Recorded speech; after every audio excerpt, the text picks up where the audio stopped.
Hello, people. I'm the Real Comic Book Gamer, and today I'm going to be talking about why Deadpool is my favorite comic book movie of 2016. Because Doctor Strange just came out, last comic book movie of this year is pretty good, but Deadpool is still definitely my favorite of this year, and so I figured I'd talk about why. So yeah, let's get into it. Obviously, spoilers for this movie and like every other superhero movie that came out this year. So yeah.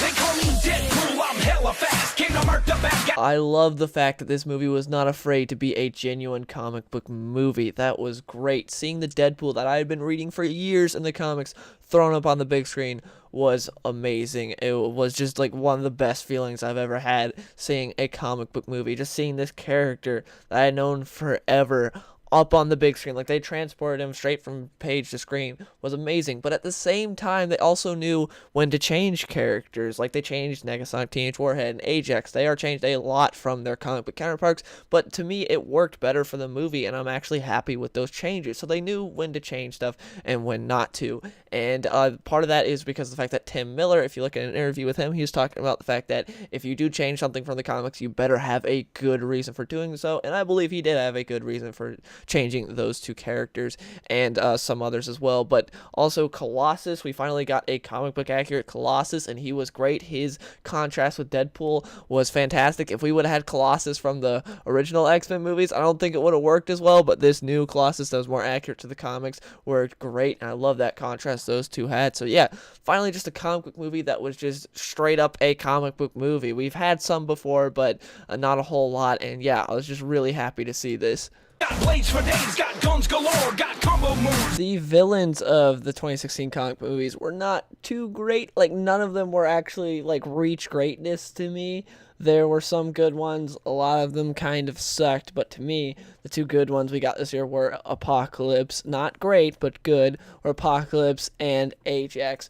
Ajax to me could have been a great villain if we would have seen a little bit more of him, but from what we did see of him, I thought he was really good. I thought Ed Skrein did a great job playing him. He fit the role they needed to. They sort of like played off the whole, generic British villain bit, but actually made him a good villain, and he did a lot. Like, if you think about it, Deadpool never actually really beat him in a fight because Vanessa saves him in the second fight. In the first fight, Ajax destroys Deadpool in that first fight. He just beats the crap out of him, takes a thing and skewers him, and then takes a building down on him, like just absolutely demolishes him. And then in the second fight, it's a little bit more even, the fight at the very end. I'm not talking about the highway sequence, because that wasn't even a fight. That was just Ajax like trying to get away.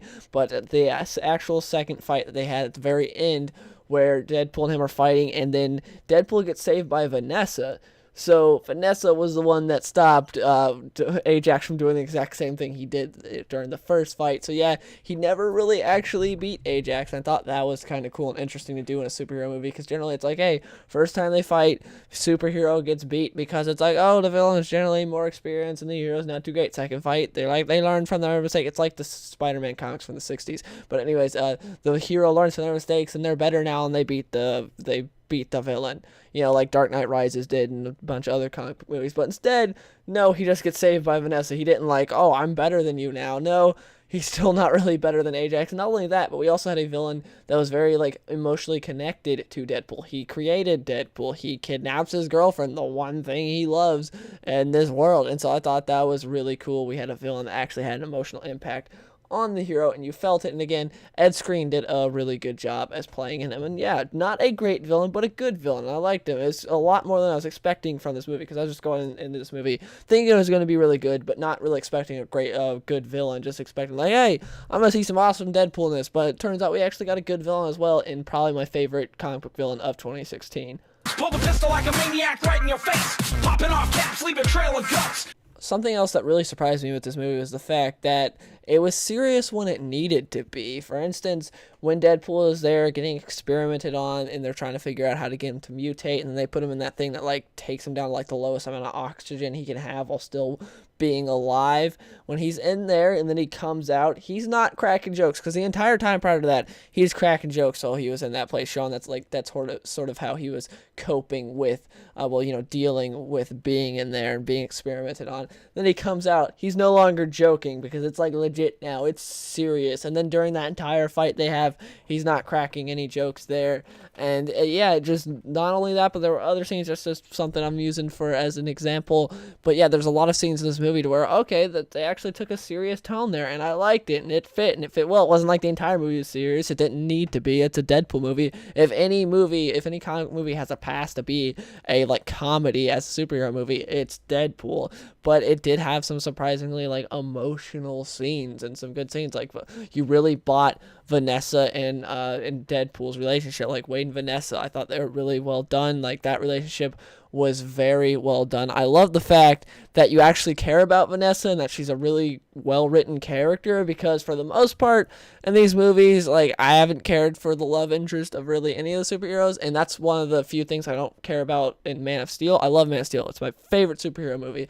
But I don't care how Lois was done. Like, to me, her and Clark had, like, one good scene, which is, like, the interrogation scene. When they're in that room, that's, like, it. After that, it's like, okay, I don't really care for her character. Same with, like, Jane Foster and Thor. I don't care for her at all. Pepper Potts, I liked in Iron Man 1. Past that, haven't cared for her at all, to where in this, you really care about Vanessa. She's a very interesting character. I like how she matches wits with Wade Wilson when they first meet and everything, and after that, and how, like, they really match well. And yeah, she was just a great character that I genuinely cared about, unlike most of the love interests. So yeah, this movie had heart when I did not really expect it to. This movie, it's not a world level event, it's a contained personal story, which I really enjoyed and was just refreshing. And this movie is overall refreshing, because most comic book movies nowadays are world level events like X-Men Apocalypse or Suicide Squad.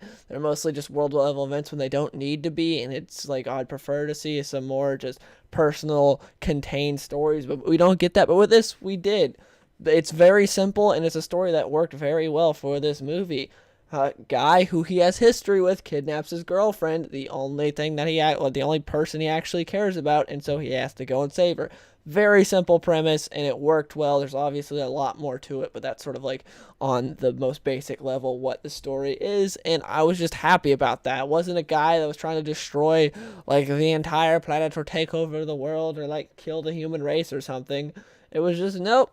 Just a dude that kidnapped his girlfriend. Gotta go stop him. I was like, okay, I like that. It's refreshing. I don't want every single movie to be like that.